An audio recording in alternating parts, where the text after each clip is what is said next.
اعوذ باللہ من الشیطان الرجیم، بسم اللہ الرحمن الرحیم۔ والذین ہاجروا فی اللہ من بعد ما ظلموا لنبوئنہم فی الدنیا حسنہ ولأجر الآخرۃ اکبر لو کانوا یعلمون۔ الذین صبروا وعلی ربہم یتوکلون۔ وما ارسلنا من قبلک الا رجالا نوحی الیہم فاسألوا اہل الذکر ان کنتم لا تعلمون۔ بالبینات والزبر وانزلنا الیک الذکر لتبین للناس ما نزل الیہم ولعلہم یتفکرون۔ افامن الذین مکروا السیئات ان یخسف اللہ بہم الارض او یأتیہم العذاب من حیث لا یشعرون او یأخذہم فی تقلبہم فما ہم بمعجزین او یأخذہم علی تخوف فإن ربکم لرؤوف رحیم۔ اولم یروا الی ما خلق اللہ من شیء یتفیأ ظلالہ عن الیمین والشمائل سجدا للہ وہم داخرون۔ وللہ یسجد ما فی السماوات وما فی الارض من دابۃ والملائکۃ وہم لا یستکبرون۔ یخافون ربہم من فوقہم وَيَفْعَلُونَ مَا يُؤْمَرُونَ۔ صدق اللہ العظیم۔ یہ سورۃ النحل کا رکوع ہے، اور گزشتہ یہ بنیادی مضمون چل رہا ہے کہ تمام اقوام میں جو انبیاء علیہم السلام بھیجے گئے، ان کے دو بنیادی مقاصد اور اہداف تھے۔ پچھلے رکوع میں بات واضح کی گئی تھی کہ وَلَقَدْ بَعَثْنَا فِي كُلِّ أُمَّةٍ رَسُولًا، ہر قوم میں ہم نے ایک رسول اور نبی بھیجا دو کاموں کے لیے، أَنِ اعْبُدُوا اللَّهَ وَاجْتَنِبُوا الطَّاغُوتَ، کہ اللہ کی عبادت کرو اور طاغوت سے بچو۔ خدا پرستی اور انسان دوستی کا بنیادی پیغام لے کر، فکر لے کر دنیا کی ہر قوم میں ہم نے ایک رسول اور پیغمبر بھیجا ہے۔ اس کے دلائل جاری ہیں کہ یہ دو نکاتی جو بنیادی فکر ہے، نظریہ ہے، یہ انسانیت کے لیے کیوں کر ضروری ہے، اس پر واضح کیا گیا تھا کہ اس کے نتیجے میں جو ہدایت یافتہ ہوں گے وہ کامیاب ہیں، جو اس پیغام پر عمل کریں گے، اس فکر کو عمل میں لانے کے لیے جد و جہد اور کوشش کریں گے، ان کے لیے تو ہدایت ہے۔ فَمِنْهُمْ مَنْ هَدَى اللَّهُ، اور جو لوگ اس بنیادی نظریے اور سوچ سے منحرف ہوں گے، اللہ کے ساتھ کسی کو شریک ٹھہرائیں گے، اللہ کے علاوہ کسی اور کی غلامی اختیار کریں گے، اور طاغوت کے سامنے سجدہ ریز ہوں گے، ان کے لیے ضلالت اور گمراہی ہے۔ اسی کے دلائل دیتے ہوئے کہی ہے یہ بات کہ وہ لوگ جن کو اس نظریے اور فکر کے اختیار کرنے میں تکلیفیں اور مصیبتیں برداشت کرنی پڑی ہیں، وہی اصل میں کامیاب ہے۔ مکہ مکرمہ میں یہ صورت نازل ہوئی ہے، مکی آیات ہے، اور جب صدق دل سے مسلمانوں نے اس پیغام کو قبول کیا، طاغوت کے مقابلے میں مزاحمت کا شعور دیا، تو یقیناً ان پر مصائب کے پہاڑ توڑے گئے، بہت زیادہ مصیبتیں پیش آئیں، حتیٰ کہ نبی اکرم صلی اللہ علیہ وسلم کی اجازت سے کچھ لوگوں نے حبشہ کی ہجرت کی، حبشہ چلے گئے۔ تو ہجرت حبشہ کے جو مہاجرین ہیں ان کا یہاں اس شروع رکوع میں تذکرہ ہے۔ والذین ہاجروا فی اللہ، وہ لوگ جنہوں نے اللہ کے راستے میں ہجرت کی ہے، گھر چھوڑا ہے، اپنا گھر وطن، اپنی قدیم زمانے کی جو سیاسی اور معاشی طاقت اور قوت ہے اسے چھوڑ دینا ایک اعلیٰ مقصد کے لیے، یہ بہت بڑی قربانی ہے۔ مہاجرت ایک بہت بڑا عذاب ہے،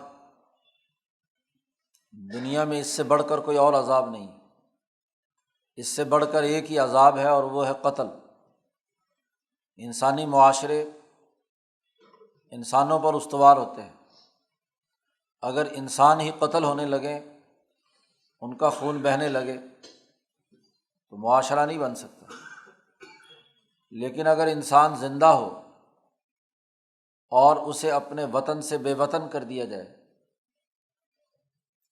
جس جگہ صدیوں سے اس کی نسلی شناخت اور اپنی قدیمی طاقت اور قوت ہے اس سے محروم کر دیا جائے، تو دراصل یہ اس کی سیاسی تباہی اور سیاسی موت ہے۔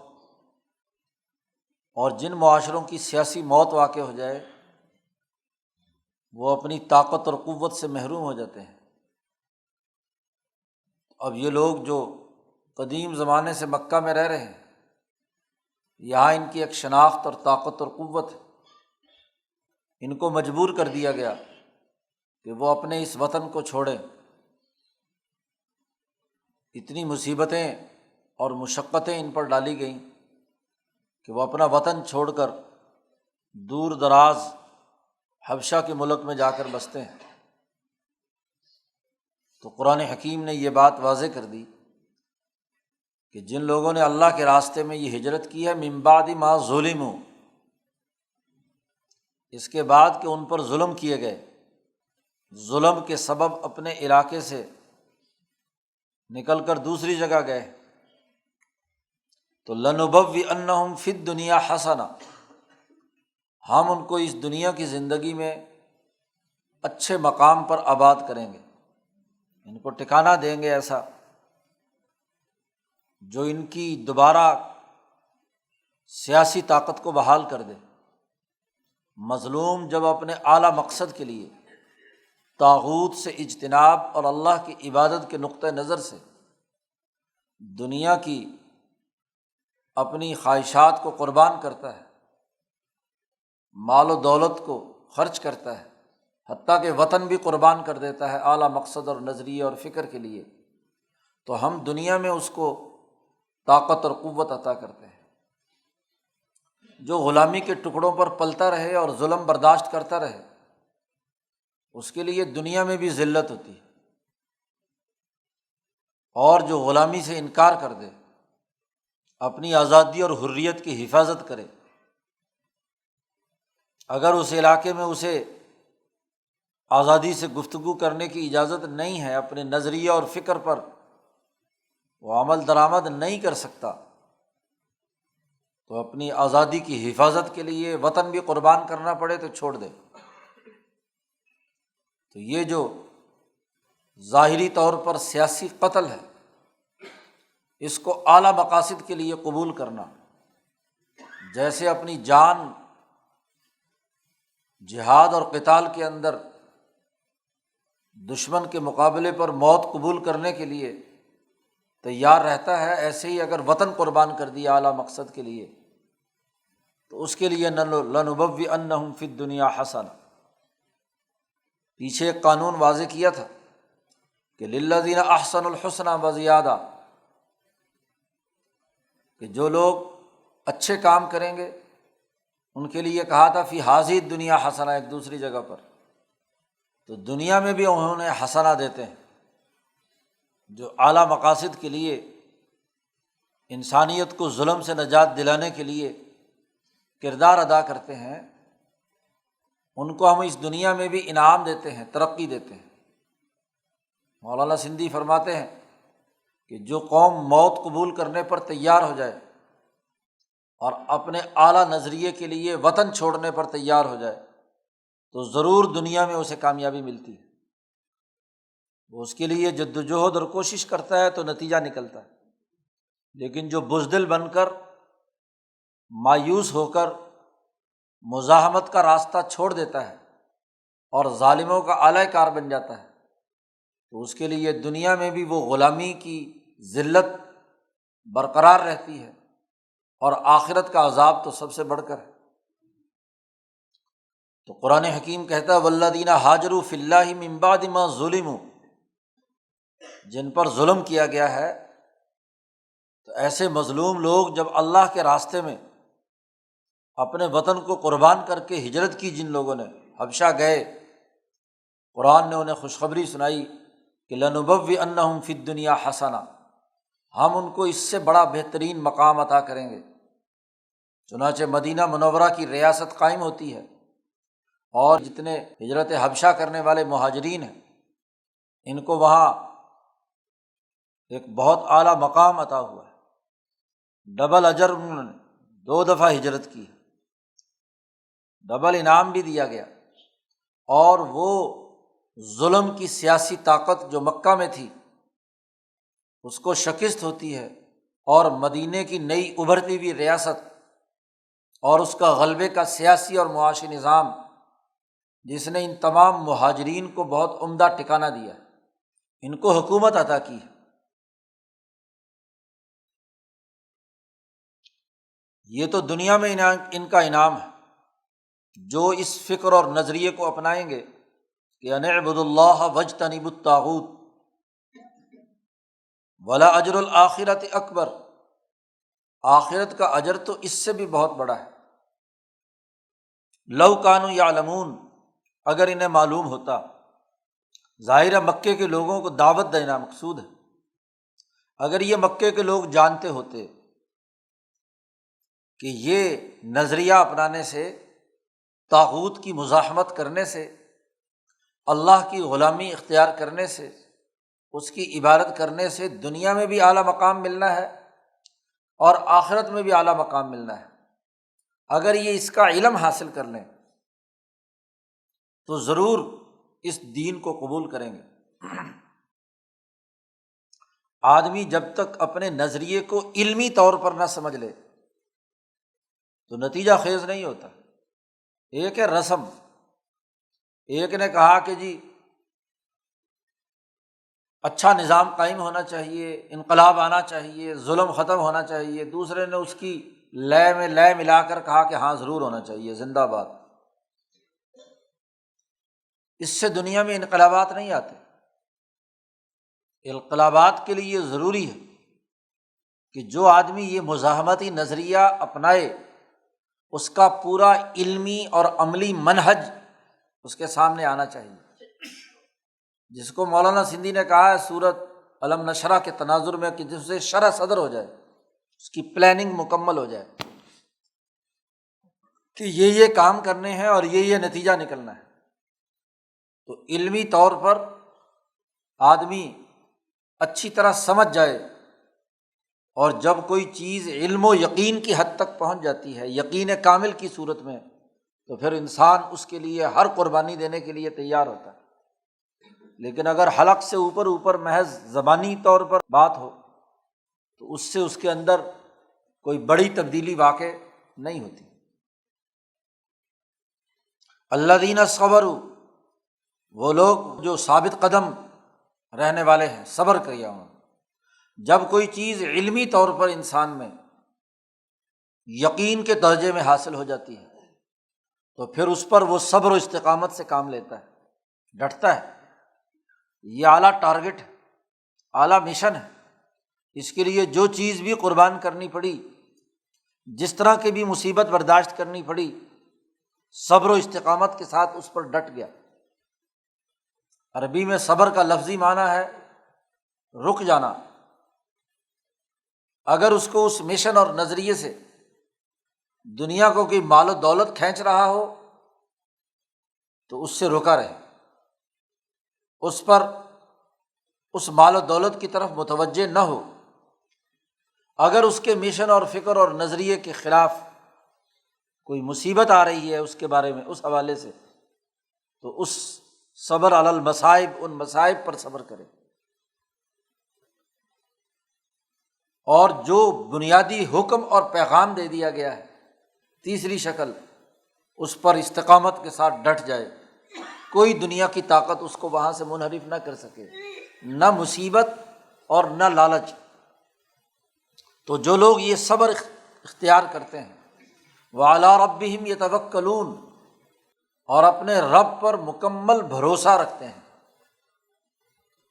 صبر میں اپنی نفسی، قلبی اور عقلی قوتوں کو ایک جگہ مجتمع کر کے ان تمام خواہشات سے اجتناب کرتے ہیں۔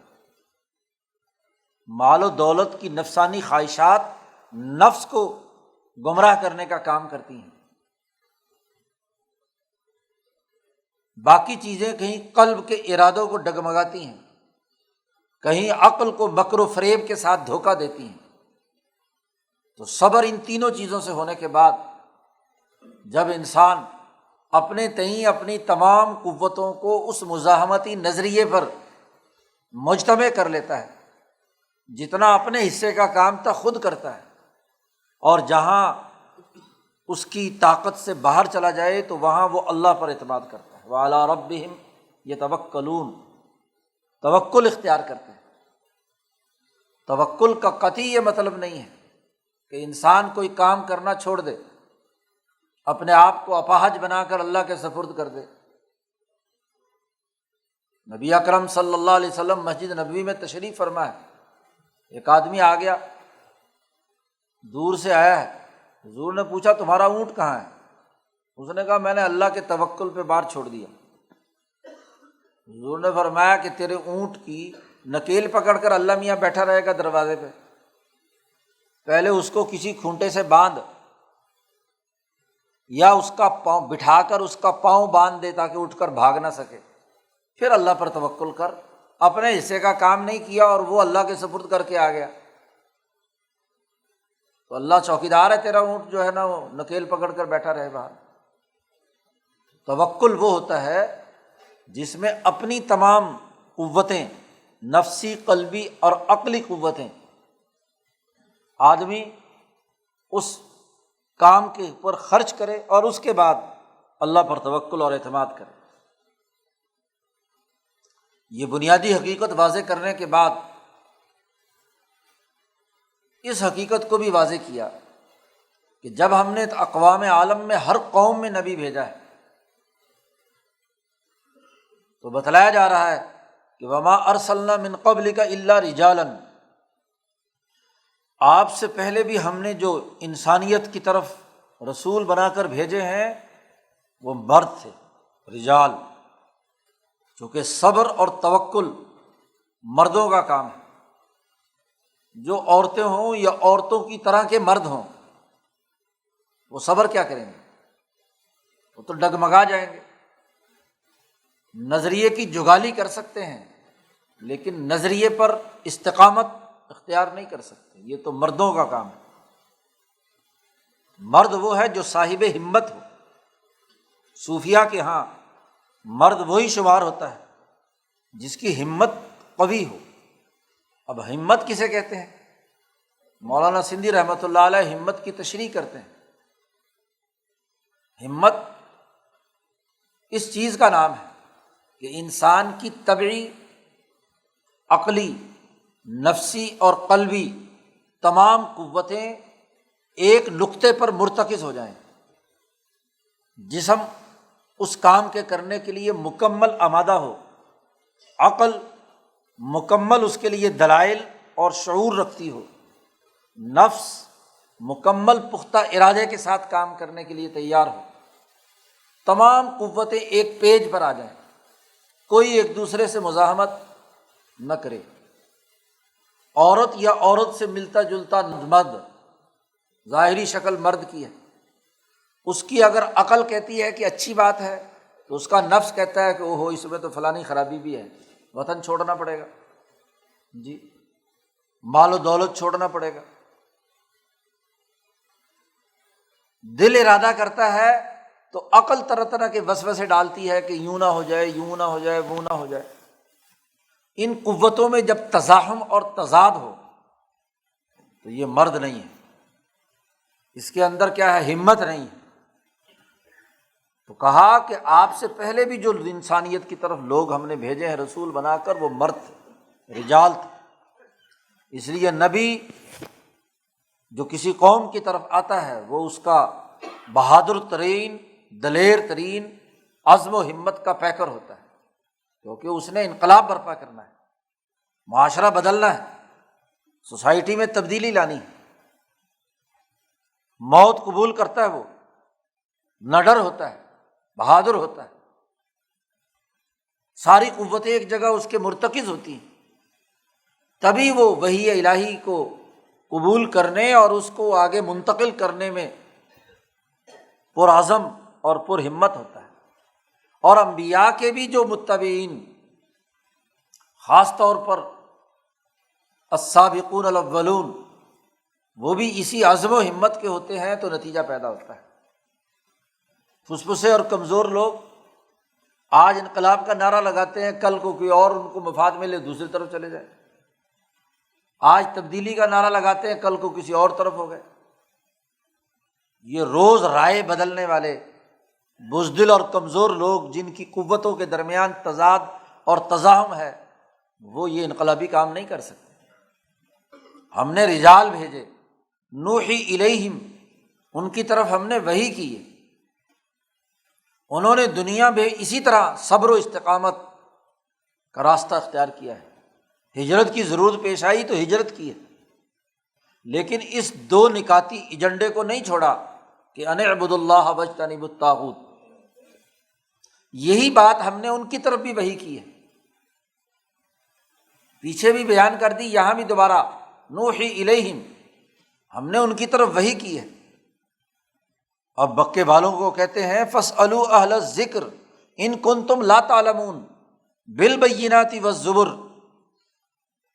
ہم نے ان کے پاس بڑے بڑے واضح نشانیاں اور کتابیں نازل کی ہیں، ابراہیم علیہ السلام پر صحف، موسیٰ علیہ السلام پر تورات، داود پر زبور اور عیسیٰ پر انجیل، یہ کتابیں دے کر ہم نے آپ سے پہلے مردوں کو بھیجا ہے۔ اور اگر تمہیں معلوم نہیں ہے تو فاسألوا اہل الذکر، جو اس پوری تاریخ کو یاد رکھنے والے لوگ ہیں ان سے سوال کر لو، اگر تم خود علم سے کورے ہو۔ ہونا تو یہ چاہیے کہ انسان خود تاریخ کا علم رکھتا ہو، اور اگر تمہیں تاریخ کا یہ علم نہیں ہے کہ ماضی میں قوموں میں انقلابات برپا کرنے کے لیے ایسے اولو العزم مرد ہم نے بھیجے ہیں، ان پر کتابیں اور نشانیاں اور دلائل دے کر انہیں بھیجا ہے، اگر تمہیں معلوم نہیں ہے تو جو یادداشت جن کی اچھی ہے، جن کو تاریخ یاد ہے، ان سے سوال کر لو۔ عام طور پر یہاں مفسرین اہل ذکر سے اہل کتاب کا ترجمہ کرتے ہیں، لیکن یہاں حضرت شیخ الہند نے اہل کتاب کا ترجمہ نہیں کیا، حضرت نے ترجمہ کیا یاد رکھنے والوں سے، اس میں اہل کتاب بھی شامل ہو سکتے ہیں۔ جی، اگر کوئی یہودی اور عیسائی اپنی تاریخ رکھتا ہے، جیسے ورقہ بن نوفل تھے، تو وہ بھی ہو سکتے ہیں۔ اور جو بھی انسان تاریخ جانتا ہے، علم رکھتا ہے ماضی کی تاریخ کا، قوموں کے عروج و زوال کا، جو بھی ہو، چاہے یہودیوں عیسائیوں میں سے ہو یا سابعین میں سے ہو، جو بھی ماضی کی تاریخ یاد رکھتا ہے اس سے سوال کرو کہ کیا ایسا ہوا نہیں ہے؟ دنیا کی تاریخ پڑھو کہ ہر قوم میں مرد آئے ہیں اور انہوں نے ان قوموں میں اس کام کے لیے جدوجہد اور کوشش کی ہے۔ ہندوستان میں جو اولو العزم لوگ آئے، انہوں نے بھی تو جنگیں لڑی، سچائی اور جھوٹ کی جنگ تھی نا۔ یہ جو مذہبی تعصب 150-200 سال سے تم مسلمانوں کے دماغوں میں ڈال دیا انگریز سامراج نے، تم اس خطے کی تاریخ نہیں پڑھنا چاہتے۔ یہ کورو پانڈووں کی جنگ، مہابھارت کی جنگ سچائی اور جھوٹ کی جنگ تھی۔ سچے لوگ تھے جنہوں نے جھوٹ اور ظالموں کے مقابلے میں مزاحمت کی ہے، ہجرتیں کی ہیں۔ مزاحمت کی ہے۔ تو دنیا میں ہر قوم کی تاریخ پڑھو، فَاسْأَلُوا أَهْلَ الذِّكْرِ، جب مکے والوں سے کہا جا رہا ہے کہ تم تاریخ پڑھو، تو کیا ہندوستان والوں سے نہیں کہا جائے گا کہ ہندوستان کی تاریخ پڑھو؟ کہ یہاں کون کون مرد گزرے ہیں جن کا آج بھی اثر و رسوخ ہے انسانیت پر، انسانیت کے لیے کردار ادا کیا انہوں نے۔ اور جب گزشتہ لوگوں پر، مردوں پر ایسے پیغام آیا ہے، تو آج ہم نے یہی پیغام، یہی ذکر، یہی ماضی کی پوری تاریخ ہم نے آپ پر نازل کی ہے۔ وَأَنزَلْنَا إِلَيْكَ الذِّكْرَ، اب ہم نے بھی آپ پر ذکر نازل کیا ہے۔ یہاں بھی عام طور پر مفسرین ترجمہ کرتے ہیں ذکر سے قرآن، تو یہ تو بڑا محدود ترجمہ ہے۔ حضرت شیخ الہند نے ترجمہ کیا کہ ہم نے بھی آپ پر یادداشت نازل کی ہے۔ انزلنا الیک ذکر، اتاری ہم نے تجھ پر یادداشت۔ یہ وہ جو انا نحن نزلنا الذکر، یہ جو لوح محفوظ میں تمام قوموں کے حالات محفوظ تھے، ان واقعات کو، ان کو یادداشتوں کی صورت میں، قرآن کی صورت میں آپ پر نازل کر دیا۔ اور جہاں قرآن کی بات نہیں بھی آئی تو خود حضور کی حدیث سے معلوم ہو گیا۔ جیسے موسیٰ علیہ السلام کا تذکرہ چل رہا تھا کہ وہ موسیٰ علیہ السلام جنہوں نے خضر کے ساتھ جو ملاقات کی تھی، خضر علیہ السلام سے، تو اس ملاقات کے بارے میں اس وقت کے یہودیوں نے یہ کہنا شروع کر دیا کہ یہ موسیٰ جو علم حاصل کرنے کے لیے خضر کے پاس گیا تھا، یہ وہ موسیٰ بنی اسرائیل نہیں تھا، یہ کوئی اور موسیٰ نام کا آدمی ہے۔ تو بخاری میں روایت موجود ہے، عبداللہ ابن عباس رضی اللہ تعالیٰ عنہ نے حضرت ابی بن کعب سے پوچھا، تو انہوں نے فرمایا کہ نہیں، نبی اکرم صلی اللہ علیہ وسلم نے ایک طویل لمبی حدیث ہے، ہاں جی، حضور نے فرمایا کہ یہ موسیٰ بنی اسرائیل ہے۔ اس لیے کہ جب خضر کے پاس موسیٰ پہنچے تھے اور السلام علیکم کیا، جب چادر میں لپٹے ہوئے لیٹے تھے، انہوں نے سلام کیا، انہوں نے وعلیکم السلام کہا اور پوچھا کون ہو؟ انہوں نے کہا موسیٰ۔ انہوں نے کہا کون سا موسیٰ؟ موسیٰ تو بہت سارے ہیں۔ موسیٰ بنی اسرائیل؟ انہوں نے کہا کہ ہاں موسیٰ بنی اسرائیل۔ تو اب یہ یادداشت تاریخ کی حدیث سے معلوم ہوئی ہے۔ اگر ذکر کا ترجمہ صرف قرآن سے کریں تو وہ جو وحی غیر مطلوب ہے یا نبی پر جو بات آئی ہے تاریخ کے واقعات کے تناظر میں، وہ اس میں شامل نہیں ہوگی۔ یہی حضرت شیخ الہند کے ترجمے کی سب سے بڑی خصوصیت ہے۔ مولانا سندھی فرماتے ہیں کہ حضرت شیخ الہند کا ترجمہ اردو زبان کے مفہوم کلی کے تناظر میں کیا جاتا ہے۔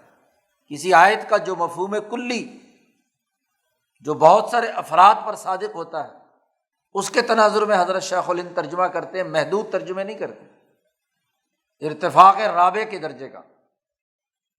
تو ہم نے بھی آپ پر یادداشت نازل کی ہے، چاہے وہ قرآن کی صورت میں ہو یا فرشتے نے آ کر آپ کو بتلایا ہو اور آپ نے حدیث کی صورت میں بیان کیا ہو۔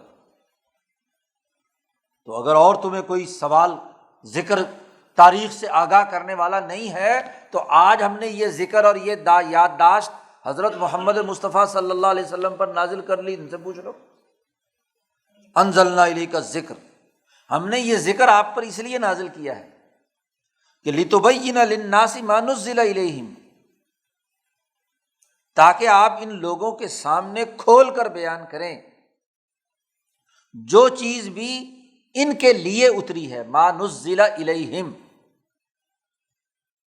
حضرت شیخ الہند نے یہاں ترجمہ کیا جو چیز اتری ہے ان کے واسطے، ان کی طرف تو آئی تھی نبی کے، اور ان کے لیے واسطے آئی ہے، ان کے واسطے کے لیے آئی ہے، ان کے مطلب کے لیے، ان کو رہنمائی دینے کے لیے آئی ہے۔